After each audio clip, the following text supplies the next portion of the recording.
Just hang in there for those first 10 days. And then after that, you have no choice really, but hang in there and then you'll be fine.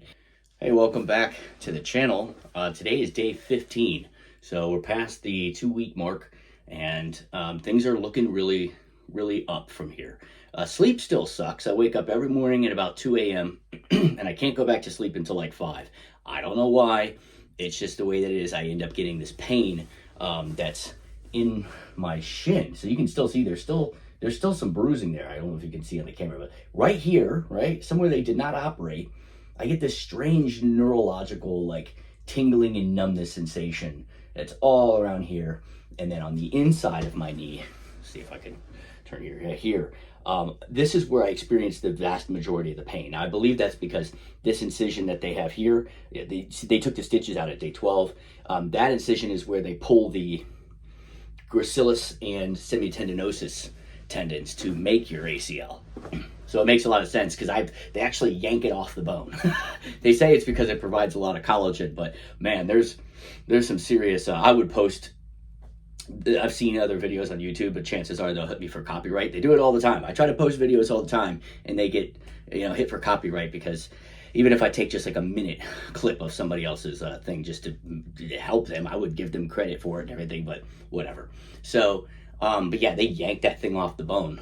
And I think that's why that creates a lot of pain there. But I would say that, so it's just a full 2 weeks. Starting at around day 11 or 12 was when I was like, okay, I think that things are going to start looking up. Because like on day 12, I went to PT and I pushed really hard in PT, like super hard. And I've made tremendous progress in PT. They say I'm way ahead of where I should be, but it comes at a price. Like I just don't play around. I work out really, really hard. And I spend there's 2 days after PT where I am in like a lot of pain, but they say it's not a bad thing because I'm using my own muscles to create my range of motion. They're not like forcing my knee in any direction. It's all my will doing it, right? So, but I want to get better. Wrestling and jiu-jitsu, judo are things that I've liked to do for the last 30 years, and so I really want to get back to doing it. And being out for someone like me is no fun. So the whole point of me getting the ACL repair and them going in and doing such extensive meniscus repair on me was to try to get me to go back, because my PT guy even said they would never do this much stitching on a 44-year-old man unless they thought that you were really going to use this knee that you were going to really use it. He said otherwise they would have just cut it out and left it alone. So I'm grateful that they did it, but that's why I had such a long experience of post-operative pain. Now I went downstairs this morning, just got finished lifting weights, light workout. I only did like 2 warm-up sets and then 5 working sets. And this is like me, I wanted to show how hard it is with one leg to, well, it's not that it's that hard, but it's annoying to take the weights off, put the weights back on, right? Because I was I warmed up 135, 165, and then this is me putting on 185, which is something that I actually can lift, quite easily. If you look back at some of my other videos where I was lifting with Dom, my weight coach, I slamming around 225. So this isn't heavy for me, but I don't want to push it too early. The other thing is, you'll see, I can't put my foot on the ground really, right? So I can't use my foot as a brace. So I'm very unstable on the bench, right? So that's why I don't really want to lift any heavier. And 2 weeks off, I already felt feels a little heavier than it should. But I just wanted to show, the first 2 sets were a little awkward for me, it was just sort of a little unstable, but it got better as I went on.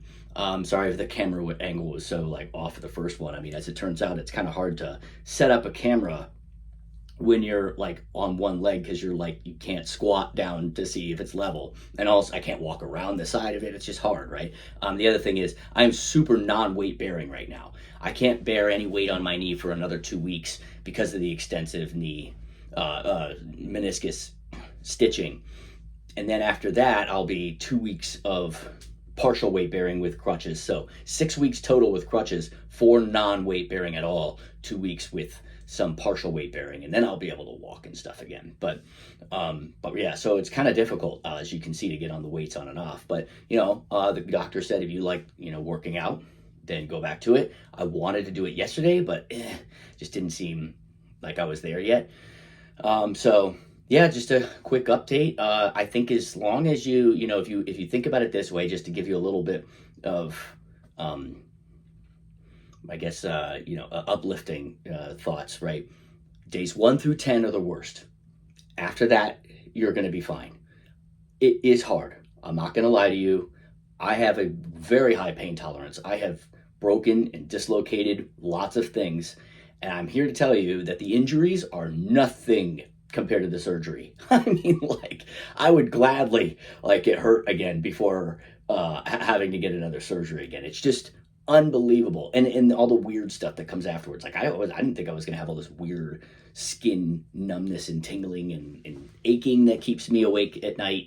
So every night I wake up at 2 a.m. I can't go back to sleep, and I have to ice it, and then sometimes if I let it go too long and I don't ice frequently enough, then the ice hurts instead of it feeling better. And so it's good to be on a constant regimen. But also this, they allowed me at day 12 when I went in to get my stitches out. They said you can go back on non-steroidal anti-inflammatories like ibuprofen, which I wasn't allowed to take.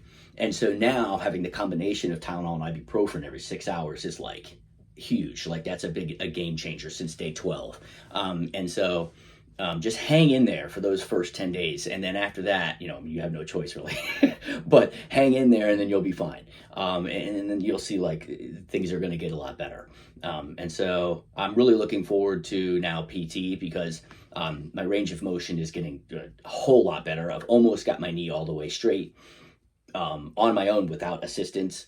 And I've got way past 90, probably 110 degrees or so. They did it with a little force last time. They weren't supposed to. I read that in the documents of my doctor, but I can do it. Like if I can pull my leg down, and I'm already at more than they were able to push it a week ago. So I'm probably at about 110 or even more now. So, and that's just kind of happening naturally. That's me sitting on the couch, laying down.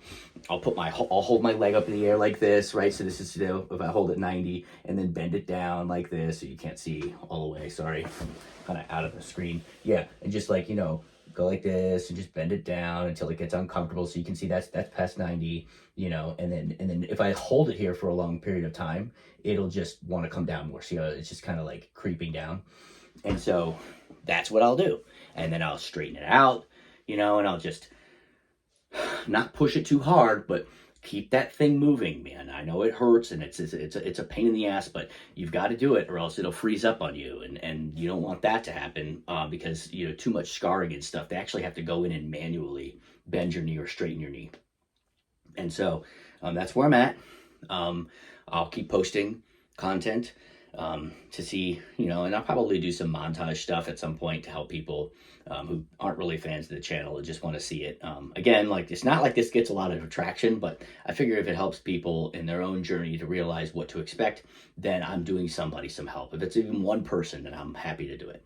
So thanks again for tuning in. If you like the content, please like and subscribe. If you hit the notification bell, then anytime I put up new content, you'll be notified first and you'll be first to know and see it. And so thanks again for tuning in. And until next time, thanks again for watching.